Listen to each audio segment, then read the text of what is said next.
Welcome to another live Boilers Extra. I'm Nathan Baird from Tuscaloosa, Alabama, Indy Star.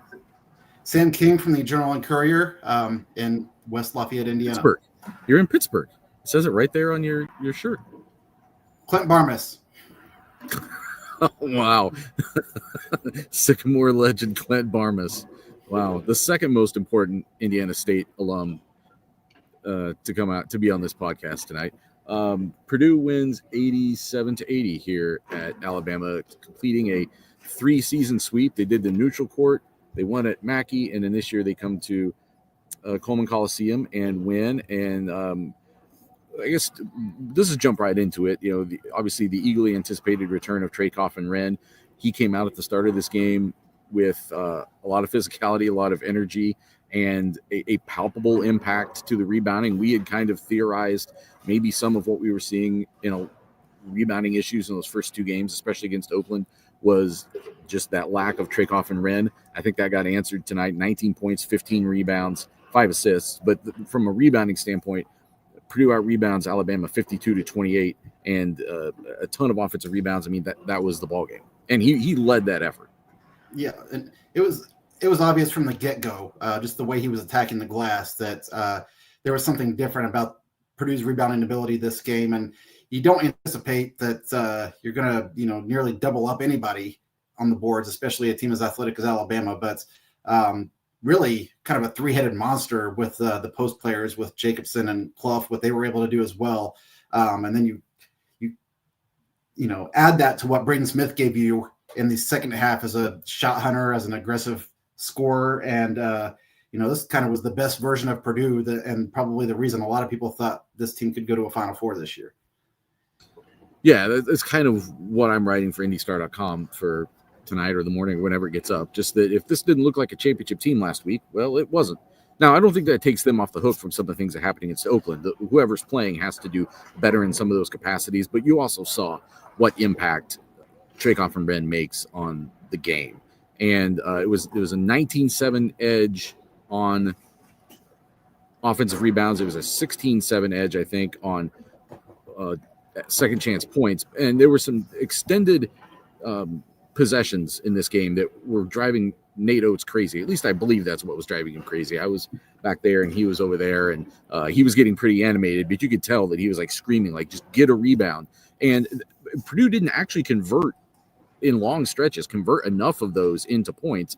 But I do think that the longer you make Alabama work is good. I think it led to some points maybe in some other situations later. I also think just every time you extend one of your own possessions like that, that's one less three-pointer you've got to defend at the other end. Offensive rebounding was really what won this game for Purdue. Yeah, and Trey had 8 of those, and I believe maybe 5 in the first half, something like that. He was definitely a difference maker, and then because of his presence in the first half, Alabama had to kind of gum up that middle in the second half. And then when you have to guard Braden Smith coming off of screens doing catch and shoots, or when he can break you down off the dribble, you're kind of at his mercy. And that's what we kind of saw the tale of two halves, the way that Purdue had it tonight.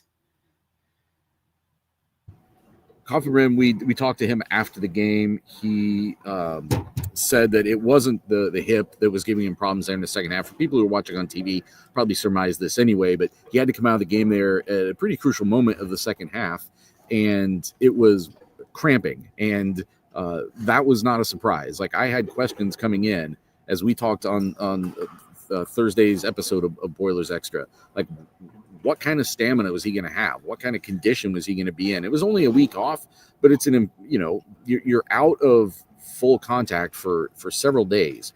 And what impact was that going to have on the game or his performance? He played more minutes than anybody in the first half, 17 minutes, partially because Braden Smith had some foul issues. But how was he going to hold up in the second half? And I think we saw that it was going to affect him. It did affect him. It took him out of the game for a while. But to his credit, it kind of exhibiting just the general toughness that I think Purdue had to show to win this game. He comes back in and gets some pretty critical assists down the stretch. Had 5 assists in this game. I thought you could just tell, as we suspected too. We talked about this on the midweek pod. Like, the offense just didn't seem completely cohesive at times. you definitely noticed his absence. His absence was conspicuous in those first two games. Tonight, I thought there was just a much more natural sync, a much more natural flow, and him working off of the things that Braden Smith does, him now working with Oscar Clough and Daniel Jacobson as sort of that post combination. Like, I thought you just saw a better picture of what this team is supposed to be at the end of the day. Yeah, and in a lot of ways, that first half reminded me of when they played in Toronto 2 years ago. Alabama in that game, what everybody was saying after post game, and at halftime, Purdue was down 4 and was like, okay, like if they're going to shoot like that and we're only down 4, we're in pretty good position. And then today, Purdue's actually leading 43-41 at halftime, despite Alabama hitting 10 threes, I think being plus 18 and 3-point shooting over Purdue at the half. And you had to feel that Purdue was in pretty good position there. Much better defense guarding the perimeter in the second half, obviously. LeBaron Filan never got going. That was a guy that, coming in, I had some concerns if Purdue could limit him, and did a great job keeping him from going off. And then, I'm just pretty impressed with Oscar Clough down the stretch, because Alabama had 2 good looks from 3 that could have made this a one-possession game, and both of them were misses. And Clough gets the rebound, gets the foul, makes 3 of 4 free throws on the other end to kind of close this thing out. And that is exactly why Matt Painter said we had to go get Oscar Clough in the portal. Today he won you a game because of what he can do. By the way, the people were just streaming out of here with, it was 29.2 seconds left. Clough's going to the free throw line. They're only up 4. Now, if he misses a free throw, Alabama runs down and hits a 3.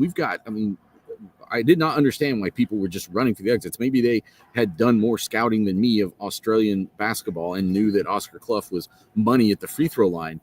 But as it turned out, they were right to leave. They did beat the traffic. But there were times tonight where it got pretty loud. It definitely didn't get Mackey loud here. It wasn't a full, I would say probably like 8 to 10%. I was talking to 8 to 10% empty. I was talking to someone who covers the team, and they were saying that the 6 o'clock tip-offs are tough because a lot of people come from outside of Tuscaloosa. They're coming down from Birmingham or whatever, and it's hard for them to get here for 6 o'clock. People were still kind of streaming in late. So if for people who saw that photo or the video that I put out before the game, that helped explain some of those empty seats. But back on the game, as we said, Braden Smith in the first half of this game, I thought came out right from the start. He's attacking the rim. That was getting Oscar Clough going. He was dumping off to him. I thought that sort of started that action, then led to, I think, some of the opportunities that Trey Kaufman-Renn was getting. They were really crashing the offensive boards, as we said before. And then in the second half, this kind of became the Braden Smith show for a while. Like the drop coverage that they were doing was opening things up for him at times. He's also just taking the ball to the basket. It looked for a little while that Purdue was going to blow an opportunity when they put Alabama in the bonus so early and then missed the front end of 1-and-1s. Right after that twice. Braden Smith had missed 2 free throws to start the game, and it looked like maybe that's going to be a factor in a game that was just so back and forth. But he goes 10 of 10 from the line in the second half, and even though he only shoots 4 of 12 from the field, the impact that he made was pretty obvious. Yeah, and I think that's the best version of Purdue, when Braden Smith is aggressive like that. I know teams play you differently, and sometimes they're going to come out on him or whatever. But yeah, you're right. The drop coverage kind of opened the door for him. And if you're going to give him that, he'll take it all day long. And I thought when he hit a couple of threes there, that got him in a rhythm. And then he felt very comfortable and confident. He took maybe one ill-advised shot that I think ended up being the shot clock violation that took 15 minutes to figure out on the putback by CJ Cox. But that's a shot he can make too. It was good to see him be aggressive like that. I think he may have had 4 assists at halftime. If not, he had 3, and then kind of just went into takeover mode in the second half. And he had 3 assists pretty early, actually. Yeah. And this is why he was the preseason National Player of the Year. And now I want to go back real quickly here. I don't know if you said this on the podcast or you just said this to me off camera, but you said, what if the biggest competition to Braden Smith winning, I don't know if it was Big Ten Player of the Year or National Player of the Year, is his own teammate? And do they split votes? And tonight, I think you could make an argument that those 2 guys are maybe in competition for individual accolades at the season's end if they keep doing this. Yeah, and we did that on the pod, just kind of talking about sort of a rundown of the number of things we were discussing about previewing the season. But I said, like, is Trey Kaufman-Renn. Like, people were voting for him for preseason Big Ten Player of the Year. He got a handful of votes in all of the polls. Now, Braden Smith was the runaway winner in most of them, but still, like, people are acknowledging the impact that he has. And I think you saw tonight that is justified to some extent. Now, the fact that Braden Smith has a ball in his hands all the time, the just sort of the gravity that he commands within the offense, especially, is something that I think a lot of coaches, when they're voting, and reporters too, are probably going to lean towards that. But I wouldn't just, 19 points and 15 rebounds, considering what he just came back from, and 5 assists, considering what he just came back from, in a huge win on the road, it's an attention-getting performance, or at least it should be.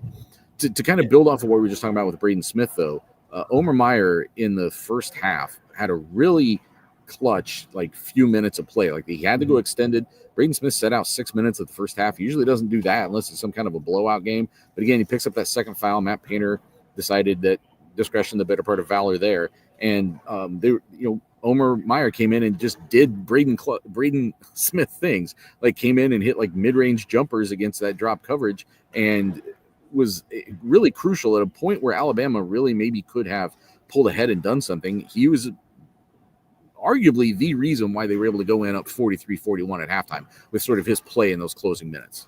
Yeah, 7 points and 2 assists in that stretch. I think both assists came in that stretch.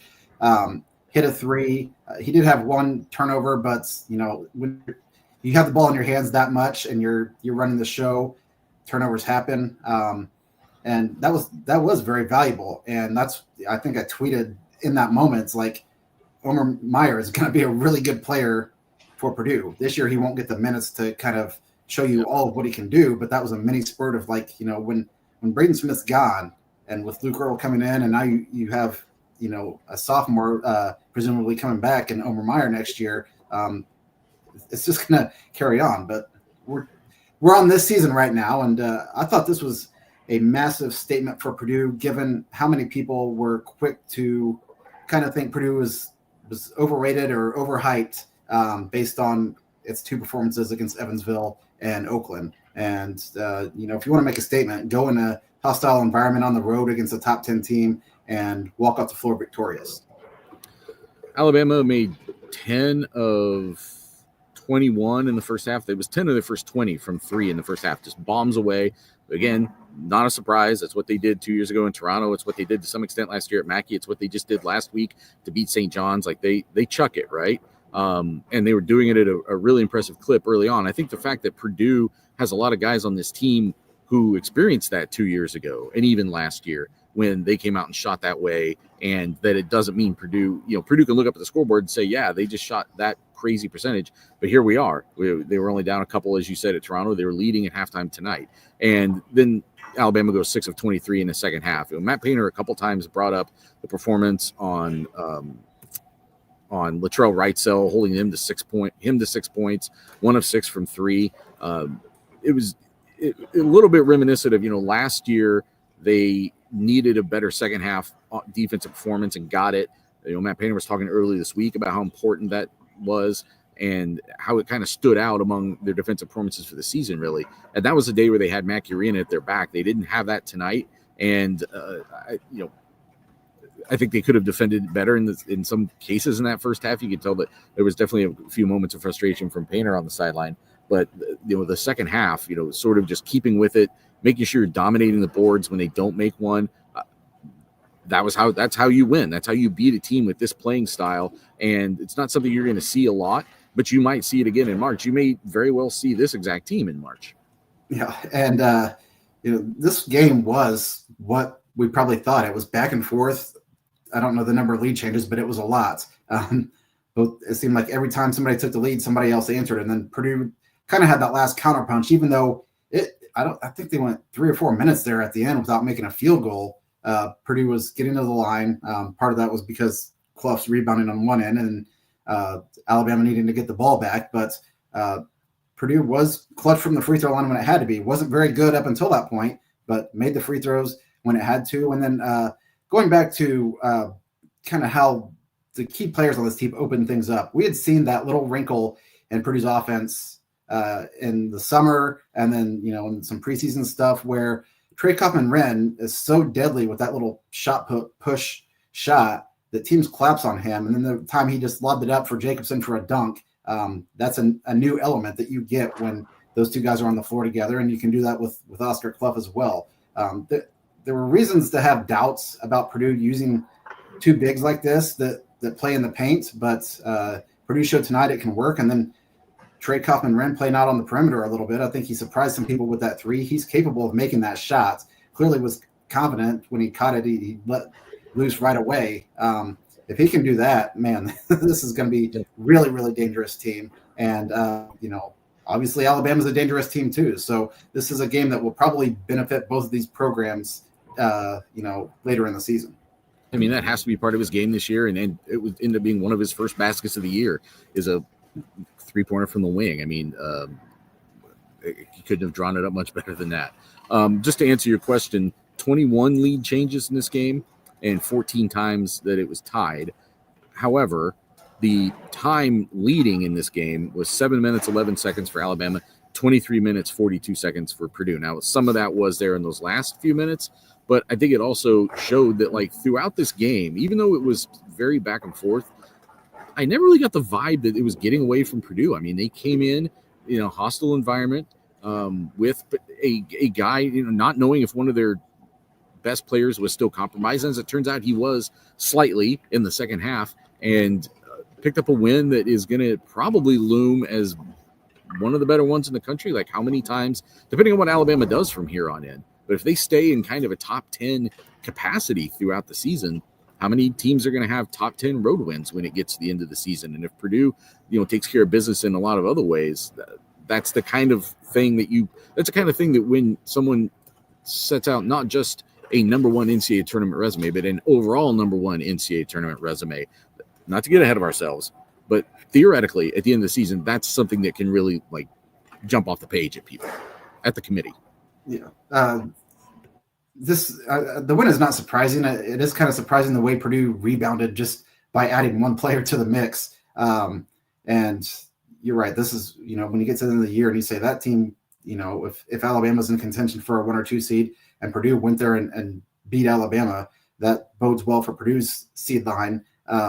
But man, forget where I was going with that. But I can't get over how much different Purdue looked rebounding the basketball by simply adding one guy. And I know we're beating a dead horse here, but that's pretty impressive. And I think now with Kaufman-Renn, Lawyer, and Braden Smith in their careers, I don't think they've lost in November other than that game at Marquette last year over 4 years. So it's kind of what Purdue does early in the season is go and beat, it's been a lot of top 10 wins during that stretch. Duke and Gonzaga, I think when that unit was freshmen, obviously Alabama last year at Mackey Arena, the Maui Invitational a couple of years ago, Purdue in November is a force. And now, as of late, Purdue's looked like a team in March too. So that's kind of was always the argument. It's like, yeah, Matt Painter's teams do this early on, but then they get to the tournament and they stall. Well, last year I don't,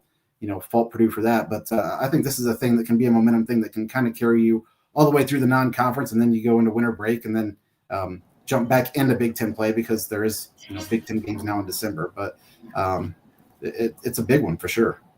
Just to bounce a couple things off of what you just said before we wrap up.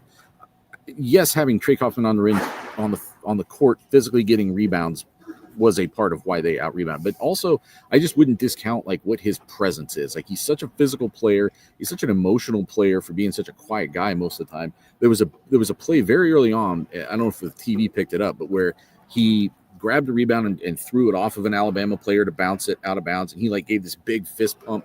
I think just those things were pushing everybody else to rebound as well. I mean, he was doing, obviously with 15, he did more than his part, but I think there was some spillover effect from that, some residual effect from that.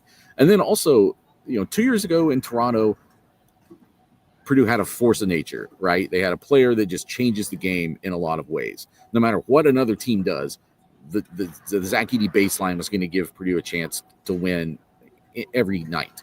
And last season, I thought Mackey Arena was a big factor in that game. And then this year, they had, again, they're coming on the road. Maybe Trey Kaufman-Renn is a little bit compromised. Maybe he's not. They're still coming together with a lot of pieces that they're still relatively early with. And to come on the road and do that, it just felt like of the 3 wins, there's ways in which this could be the most impressive, because I don't know if it's going to be the best Alabama team of those 3, but the conditions and having to do it on the road, everything else that goes into that, I think says something. And we'll see what it says in March. That's the other thing, was like, this is just, as we said the other night, it's kind of like it's a way station on the journey. This wasn't its own destination. It's something they're trying to use as how does this make them the team they want to be in March? But considering how much we talked about rebounding and defense last week, the defense at times wasn't there tonight, but Alabama has a lot to say about that.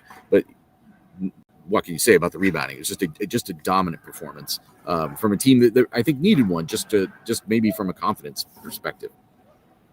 Yeah, and I thought they tried to intimidate Trey Kaufman-Renn early. There was a play where he turned the ball over, and I think it was Bowen maybe that stood over him out of bounds, and then kind of flexed and then was talking to him. And I think that had the opposite effect of what Alabama was hoping, because you fire a guy up like that, and you're right, he's very kind of soft spoken. He's a critical thinker. He deeply analyzes every question you ask him before he answers. And when he walked up the floor tonight, he was shouting and screaming, and that's what we've seen traditionally from a Fletcher Lawyer or a Braden Smith. But Trey Kaufman-Renn kind of leading that charge. Maybe that's senior leadership. I mean, it's been there before, but it seemed like it was on a different level tonight. Maybe it's just missing a couple of games and getting back into it. But it was an emotionally charged victory for sure. And you had, your 2 superstars leading the way in that regard.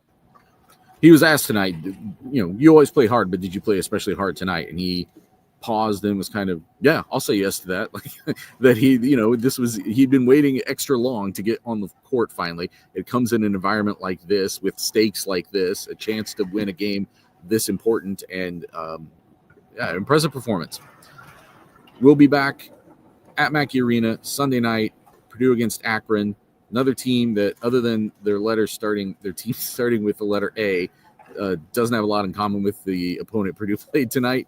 But we will be there seeing what this team looks like a few days later. We'll also be at Ross State, or we'll also be probably coming to you maybe after the game Saturday night. Neither of us will be in Seattle for football, but if there's something to talk about after that one, look for us live after that one as well. I was going to interrupt you real quick because this is a note from Purdue basketball SID Chris Foreman yesterday, who told me this is the end of the Purdue's fall foliage tour. Now played the Crimson Tide, the Golden Grizzlies, and the Purple Aces. And now you play the Zips, who don't have any color affiliation. So Purdue wraps up the fall foliage tour 3-0. 3-0 against the fall, and 3-0 against Alabama now over the past 3 seasons. He's Sam King. I'm Nathan Baird. Thanks for joining us.